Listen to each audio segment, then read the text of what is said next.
What is going on, everybody? It's Carl here, and today we are finally going to be installing the Master Tailgaters backup camera on my F250. So, for those of you that don't know, the Master Tailgaters backup camera is the tailgate latch with the built-in camera. So, it should be a pretty straightforward install. We pretty much just got to unbolt the back of the tailgate, get to the inside. We can unbolt the old latch, install this one, and then we just got to run the wires all the way to the head unit that I got in the truck. So it should be pretty straightforward. I don't think it's going to be that hard. I think the hardest part is going to be routing the wires. That's going to be the hardest part. So yeah, let's dive right in. We'll get this plate off here and keep going. I got the back panel off and we exposed the guts of the tailgate. So it looks like I just got to disconnect the two rods off these clips. Hopefully I don't break those clips, because that would be a bigger problem. And then I think we just have to unbolt the latch. I think it just, with those brackets, and then it should just pop right out. It should be pretty easy. So let's get these unhooked, get these unbolted, and see what happens. I did forget to mention I have to swap over the lock cylinder to the new handle. So I pulled out the rubber plug that they give you, so it can work with tailgates with locks or without, up to you. And it really looked like I didn't have to take apart this the rods off the clips, but just to have it be able to move around, just to shimmy out the old latch, I thought it was best to do that anyways. So now, yeah, I got to transfer the lock first, and then we can put this one in and get everything hooked up right. So this is where I'm at right now. So I got the lock transferred over, and I knew my other latch, it didn't really fit right. And then when I put this one on, obviously it being aftermarket, it fit like way worse, right? And so I had to kind of figure out why it didn't really fit right. And so the inner latch, so once this is bolted in, it'll actually sit a little more flush. And obviously there's a piece of plastic on the backing. So, when you pull this out, right, you can kind of see where that plastic is. So that'll sit along the tailgate. So the latch itself is going to sit just a little bit out from the actual metal panel. But if I show you what I had to do, I had to figure it out, and because I wasn't really sure why nothing was really fitting right. But I noticed that this bolt hole was way out, and so the whole latch wasn't even really sitting flush at all.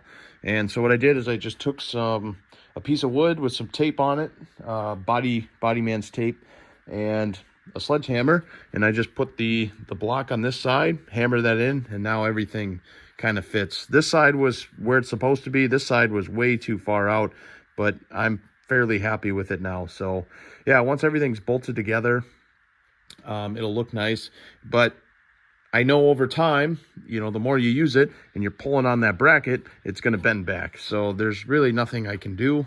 It is what it is. So I'm going to get this bolted in now, and then we'll get the locking mechanism in there again, and then we can start routing the wires where I think they should go.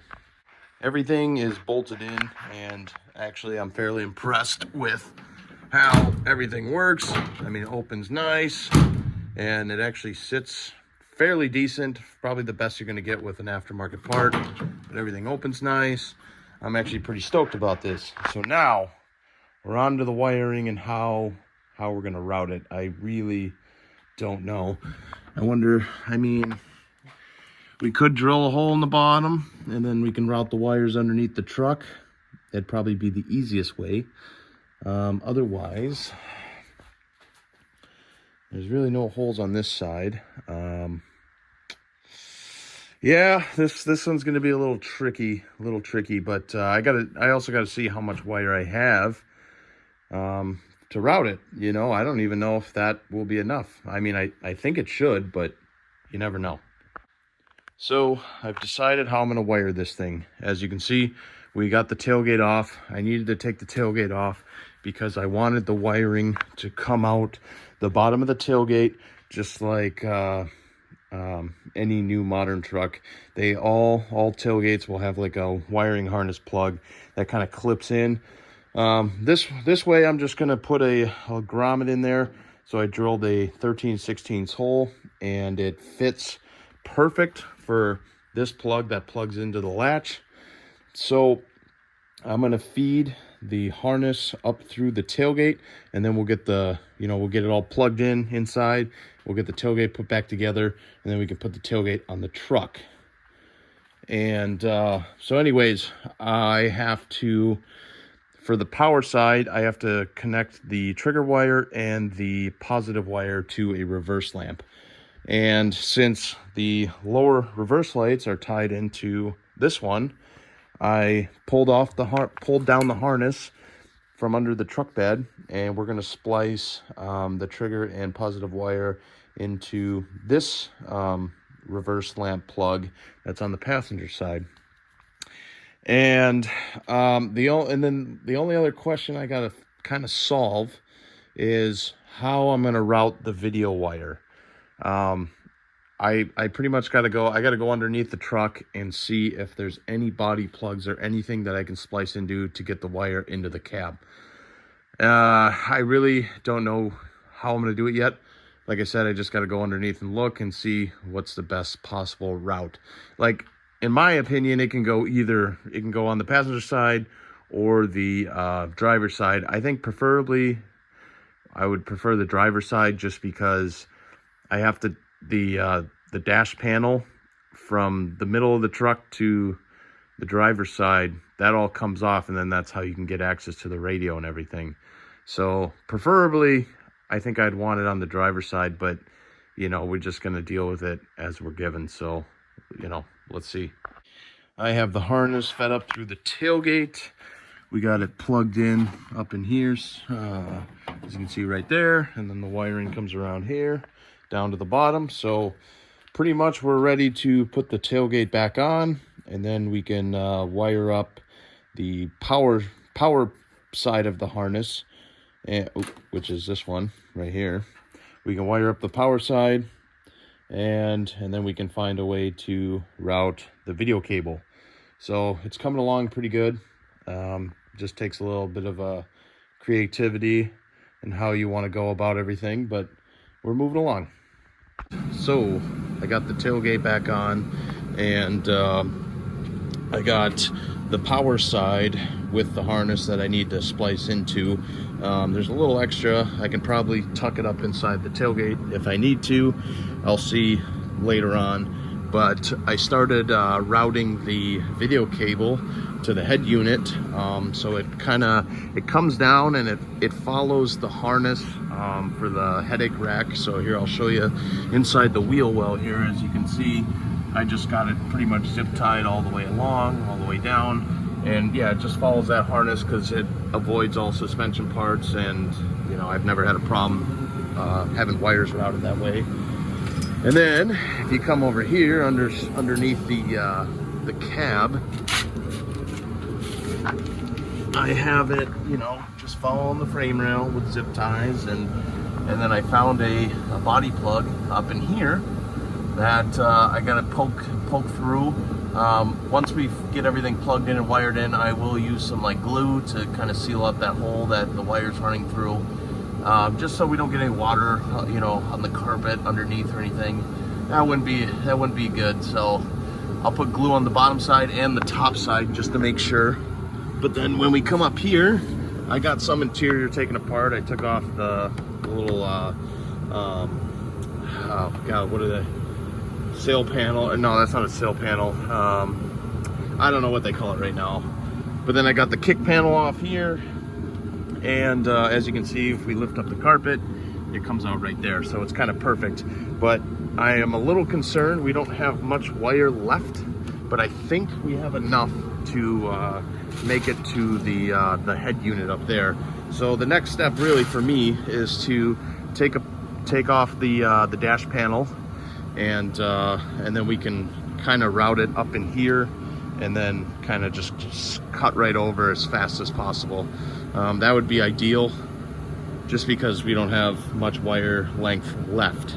I got the dash panel out, and after a little bit of work, we got the radio out, and what I went ahead and did is I found the reverse camera plug-in on the back of the radio. We got that, and then I found the trigger wire that's on the radio. It's the orange and white one, and I spliced that, or I soldered that to the trigger wire on the kind of little harness that I'm trying to run on the truck here that they gave me. So that's all soldered and ready to go. And then while I was here, I actually disconnected my gauge cluster, and for a while these two bulbs did not work, and so I took them out, and really they just kind of became loose. So what I did is I just flipped them 180 in the socket, and they seem to be a lot tighter, and then I put them back in, checked it, and they work now, so that's good. So now we can pretty much put the dash back together. We still got to put some glue down for the grommet down there, but we can pretty much put the top of the dash back together, and then we are done with that. And then we can move to the back here, and then we can start wiring in what we need to on this harness back here, and then get all this put back together. So we're almost there, we're getting there, and I gotta say it's been a little bit of work to get the wire routed all the way up front, but we got it, so we're almost there. Got the video wire plugged into the radio, and then we wired up the reverse light trigger wire, and everything works good. If you come around back, I got it all soldered up back here. I have right here we got the power trigger wire, and then the positive wire from the car harness, or the truck harness, and then we just got the ground going to ground. So everything works good, camera looks good. I'll show you guys when I have everything back together, but essentially now I'm just putting everything back together, and then I'll show you the end result. As you can see, the interior is all put back together. Everything works so far, and we clipped all the zip ties that we put on underneath, and I also, if you can see, where is it? Oh, it's up here. There's some adhesive on the grommet, so that should seal up any water trying to get inside because of the hole, and everything should be good to go. And here's the final product. This is came out pretty good. I kind of like it. So, you know, I can turn off the cones and the lines. So I don't know if I'll do that just yet. I probably will, because I got the hitch on there and that red dot is right in the middle, but for some reason the camera is more over to the it shows more over to the left side, or passenger side of the vehicle than the driver's side, even though it's mounted on the you know, like where the camera is, it's more on the driver's side. I wonder if that's just how the camera's built in, but hey, it'll work. I'm pretty excited to use this, so I'll give you an update on how I like it.